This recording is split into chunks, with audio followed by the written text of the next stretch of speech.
Don in London, hello. My video is all about recovery from addiction to either substance or behaviour. My addictive substance was alcohol. Could have been anything. I think I was just too frightened to go beyond alcohol, but it served its purpose over the years until it got me in addiction.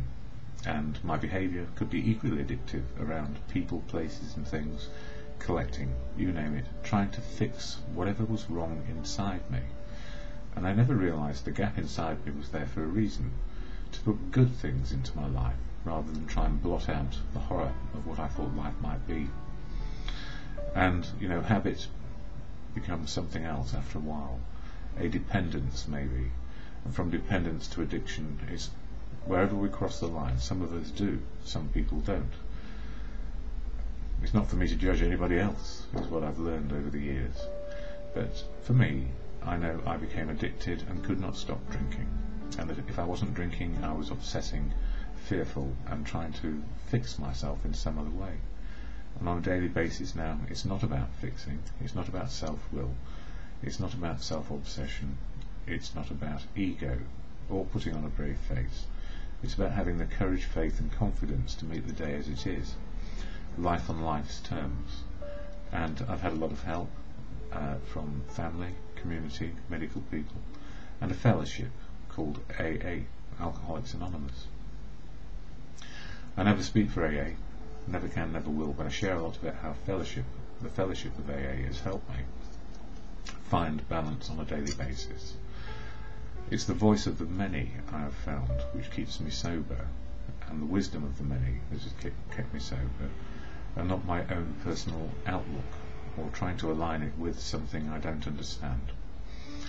So I'm free to make choices based on life as it is today. So the fellowship of AA, unique and authentic people always. They speak for themselves where they choose. And I choose to share experience, strength and hope for good reasons. First, it helps me reflect on where I am today. And second, to share a message of experience, strength and hope. And I also share from this book, Daily Reflections, which is an AA publication, a daily reflection on life and what it has to offer us and what we have to offer everybody else. So it's about integration and independent thinking and feeling, which allows us to make freedom, to have freedom of choice. So what is AA? I share here the AA preamble. You will hear if you go to a meeting of AA, and it slows me down into the moment of now to talk about recovery. Alcoholics Anonymous is a fellowship of men and women who share their experience, strength and hope with each other, that they may solve their common problem and help others to recover from alcoholism. The only requirement for membership is a desire to stop drinking. There are no dues or fees for AA membership. We are self-supporting through our own contributions. AA is not allied with any sect, denomination, politics, organisation or institution, does not wish to engage in any controversy, neither endorses nor opposes any causes. Our primary purpose is to stay sober and help other alcoholics to achieve sobriety. So we don't lose anything, we don't lose our identity, we remain unique, authentic people, sharing experience, strength and hope with what has worked for us. And from that, we find a place of calm, and we find information and wisdom from others. And I'm all for that. I'm for freedom, uniqueness, authenticity, freedom of choices. And that's what fellowship gives me. It gives me a new outlook every day on what I can and cannot do realistically in the moment of now. And as I said, I share from this book, Daily Reflections.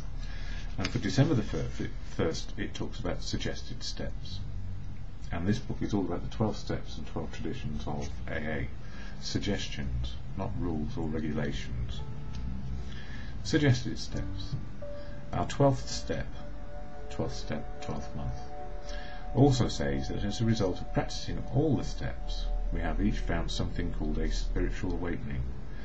AA's manner of making ready to receive this gift lies in the practice of the 12 steps in our program. So by practicing the program, or the suggested 12 steps, we get a spiritual awakening. And the whole program is emotional and spiritual well-being and being sober. So what is spiritual to me? Well, it's the ability to cope with reality, Simple as that. Something I didn't do too well without taking the edge off in some way. Goes on to say, I remember my sponsor's answer when I told him that the steps were suggested. He replied that they are suggested in the same way that if you were to jump out of an aeroplane with a parachute, it is suggested that you will pull the ripcord to save your life. He pointed out that it was suggested I practice the 12 steps if I wanted to save my life, so I try to remember daily that I have a whole program of recovery based on all 12 of the suggested steps. And, for me it was a parachute with a ripcord, and I pulled it, and might sound weird really, but we are cantankerous people, and when we're angry and resentful at the world, we do the opposite often of what is good for us. And for many years I thought using my self-will, my independent thinking, rather than actually utilising all those emotions, emotional spiritual well-being is the foundation of what makes sober work. If I understood my feelings on a daily basis, how am I feeling, why, what can I do, I might have made a bit more progress a little bit more quickly. But we go in our own time when it comes to recovery. So emotionally I have a better understanding of now and how I'm feeling, and spiritually the ability to cope with reality.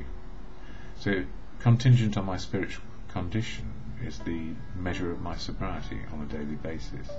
And it's not just getting to bed without a drink at night, it's actually living and being a part of, being included in life on a daily basis, which makes the 12 steps fantastic suggestions. So when we talk about suggestions, yes, they are simply that.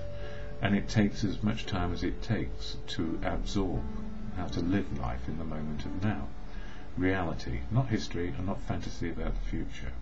We still make plans, we still have ideas, we have feelings about how we would like to live our lives. And then we look to practicalities on a daily basis, and that's how the steps work.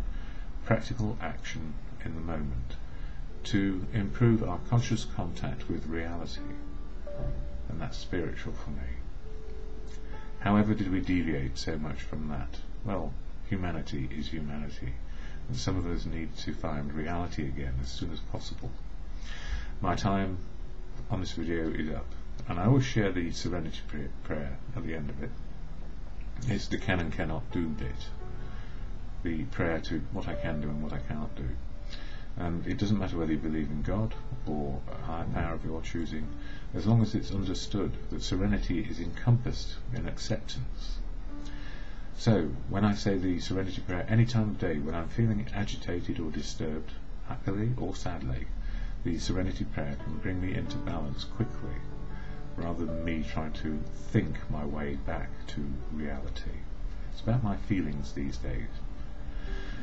God, or to good conscience, grant me the serenity to accept the things I cannot change, courage to change the things I can, and the wisdom to know the difference on this December morning is just for today.